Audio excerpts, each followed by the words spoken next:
Hi guys. सो सबको यीशु हाय, जय मसीह की, praise the Lord. And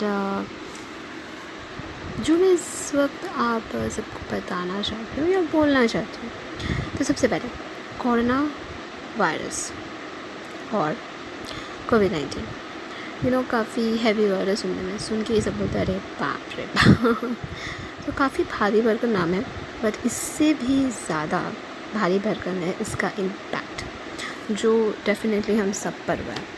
okay, let me tell you guys कि कोई भी वायरस जो होता है वो डेफिनेटली हमारे बॉडी को हर्ट कर सकता है, हार्म कर सकता है, ठीक है। उसे हमारे बॉडी के सेल्स को या हमारे बॉडी के पार्ट्स को डिस्ट्रॉय भी कर सकता है, ठीक है। बट वायरस क्या नहीं कर सकता? वो नहीं कर सकता हमारे सोल को या हमारी सोच को या ही हमारे जो स्ट्रेंथ है उसको कभी भी कोरोना वायरस या किसी भी तरह का वायरस डिस्ट्रॉय नहीं कर सकता है। क्यों?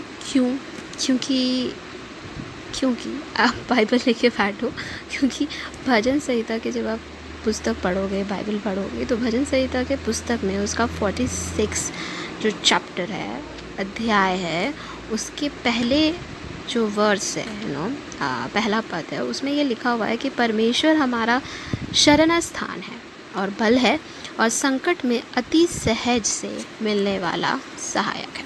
तो अब समझिए कि हमें जो हमारा जो स्ट्रेंथ है या जो हमारा जो सोल है या हमारी सोच है वो डिस्ट्रॉय क्यों नहीं हो सकता? क्योंकि परमेश्वर खुद हमारा सहायक है और वो हमें वो शक्ति देता है, वो स्ट्रेंथ देता है और वो सोच देता है, पॉजिटिव सोच। और हमारी सोल, हमारी आत्मा को definitely God is protecting, right.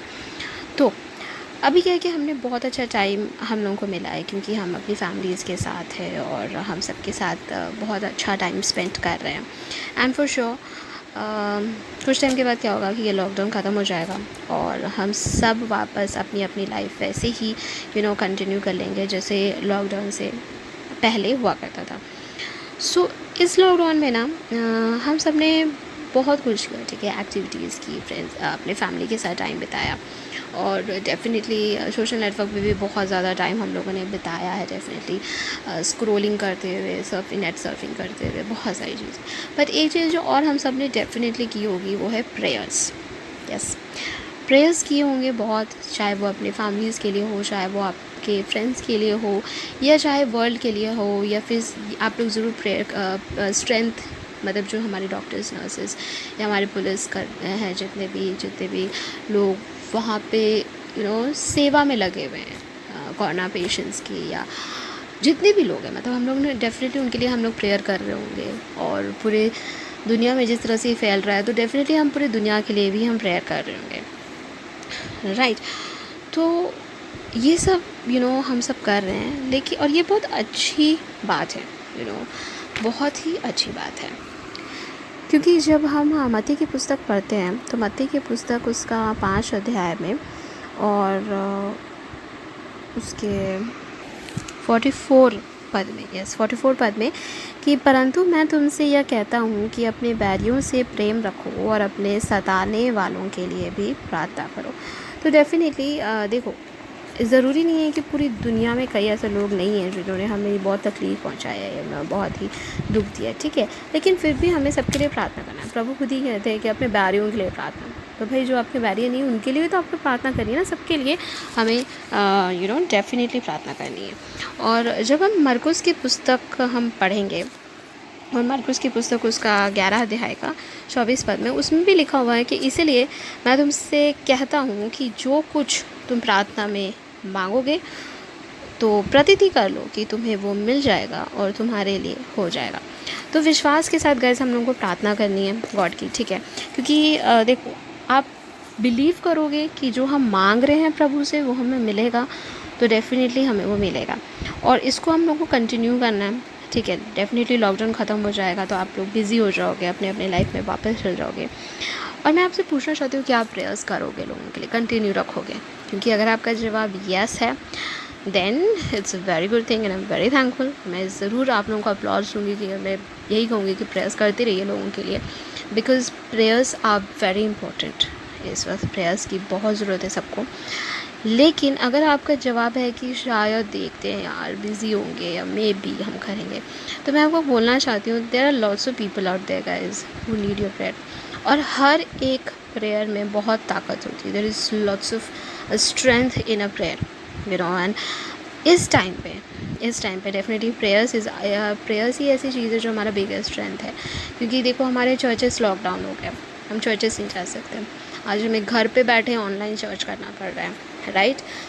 और इससे बुरा और क्या हो सकता है। तो मेरा आप सबसे रिक्वेस्ट यही है कि प्रेयर में बहुत ताकत है। तो आप जहाँ विनती करोगे, एक गीत भी है कि जहाँ विनती तहाँ प्रभु यीशु। तो आप जहाँ रहोगे, अब जहाँ प्रार्थना करोगे, गॉड वहीं आपकी बात सुनेंगे। और क्या पता आपके एक प्रेयर से जो आपने की है, दुनिया के किसी और कोने में उस इंसान पर ब्लेसिंग्स आपके प्रेयर की वजह से हों। आप प्रेयर बुक्स बना सकते हैं और उसमें अपने डेली प्रेयर्स को अपडेट कर सकते हैं। या ऐसे जो प्रेयर रिक्वेस्ट आपको आती है, सपोज़ किसी ने आपको प्रेयर रिक्वेस्ट भेजा, आप उसको लिख सकते हो। या फिर अगर आपने सपोज़ आपके किसी फ्रेंड को या आपके किसी फैमिली मेम्बर को आपको लगा कि नहीं उसके लिए मुझे प्रेयर करना चाहिए, कोई भी रीज़न हो सकता है, ज़रूरी नहीं कि कोरोना वायरस का ही बात हो, एनी रीज़न, चाहे वो परेशान हो, चाहे उसकी जॉब नहीं लग रही हो, चाहे वो बीमार हो, चाहे कोई और टेंशन हो या परेशानी हो, तो आप उसको अपने प्रेयर बुक में या अपने चाहे आजकल डेफिनेटली हाईटेक ज़माना है, डिजिटल है सब कुछ, तो आप अपने मोबाइल में नोट्स में भी आप उसको सेव करके रख सकते हो कि भाई मुझे इन चीज़ों के लिए प्रेयर करना है। तो जब आप प्रेयर करने के लिए बैठोगे, वो सारी चीज़ें आप देखकर फिर उसके लिए बाय वन आप प्रेयर कर सकते हो, ठीक है। तो this is not a bad thing guys, this is a very good thing कि आप प्रेयर करो और सबके लिए प्रेयर करो, because everybody needs prayer right now. जब आप याकूब की पुस्तक पढ़ोगे तो उसका 5वां अध्याय का आप 16 पद पढ़ोगे, तो उसमें लिखा हुआ है कि इसीलिए तुम आपस में एक दूसरे के सामने अपने अपने पापों को मानो और एक दूसरे के लिए प्रार्थना करो, जिससे चंगे हो जाओ। और धर्मी जन की प्रार्थना के प्रभाव से बहुत कुछ हो सकता है। तो डेफिनेटली आपको अपने सिंस के लिए तो मांगना ही है माफ़ी, लेकिन आपको प्रेयर पे हर चीज़ को रखना है, इट्स वेरी इंपॉर्टेंट। कि और सपोज़ आपके फ्रेंड्स हैं या आपकी फैमिली मेम्बर्स हैं, तो उनको भी आपको बताना है कि भाई हमें प्रेयर करना चाहिए और एक दूसरे को सपोर्ट करके आपको प्रेयर में आगे बढ़ना है। और डेफिनेटली जब हम ये सारा कुछ ख़त्म हो जाएगा तो हम बहुत अच्छी और हैप्पी लाइफ जिएंगे। और उसका प्रूफ है याकूब के पुस्तक में ही 1 अध्याय का 12 पद में कि धन्य है वह मनुष्य जो परीक्षा में स्थिर रहता है, क्योंकि वह खरा निकल कर जीवन का वह मुकुट पाएगा जिसकी प्रतिज्ञा प्रभु ने अपने प्रेम करने वालों से की है। सो यस गाइज, गॉड ने हमसे बहुत सारी प्रॉमिसेस की हैं, ठीक है। और ऐसा नहीं कि वो प्रॉमिसेस पूरा नहीं करते, वो लिविंग गॉड है और वो हमसे जो भी प्रॉमिसेस करते हैं वो पूरा करते हैं, भले हम ना करें बट वो करते हैं। तो उन्होंने हमसे प्रॉमिस किया है कि अगर हम धर्मी बने रहें, अगर हम विश्वास में स्थिर रहें, तो हमें वो अनंत जीवन का जो सौभाग्य है वो ज़रूर मिलेगा। तो अपनी लाइफ को ना हर दिन कैसे बेटर बनाना है, यही हमें सोचना है, यही हमें काम करना है इसके ऊपर, ठीक है। और देखो जो भी प्रॉब्लम्स है, जो भी परेशानियाँ हैं, वो दूर होते चलेंगे। प्रभु खुद आपके जीवन से, आपके लाइफ से वो सारी चीज़ों को निकालते चला जाएगा, ठीक है। तो इस बात को हमेशा याद रखो एंड डेफिनेटली कीप प्रेइंग। और मैं भी प्रार्थना करती रहूँगी और आप लोग भी प्रार्थना करते रहिए और हम सबों को मिलकर इस बुरे समय में एक दूसरे का साथ इसी तरह निभाते रहना है। ओके, आई नो बहुत लंबा हो गया है, बट प्रभु के लिए कोई भी चीज़ हम करें वो छोटी ही रहेगी। So take care all of you. आप सबों को प्रभु बहुत सारी आशीष दे और आप सबों के जीवन में प्रभु बहुत आश्चर्य कर्मों को करे। Take care, bye. यीशु जय।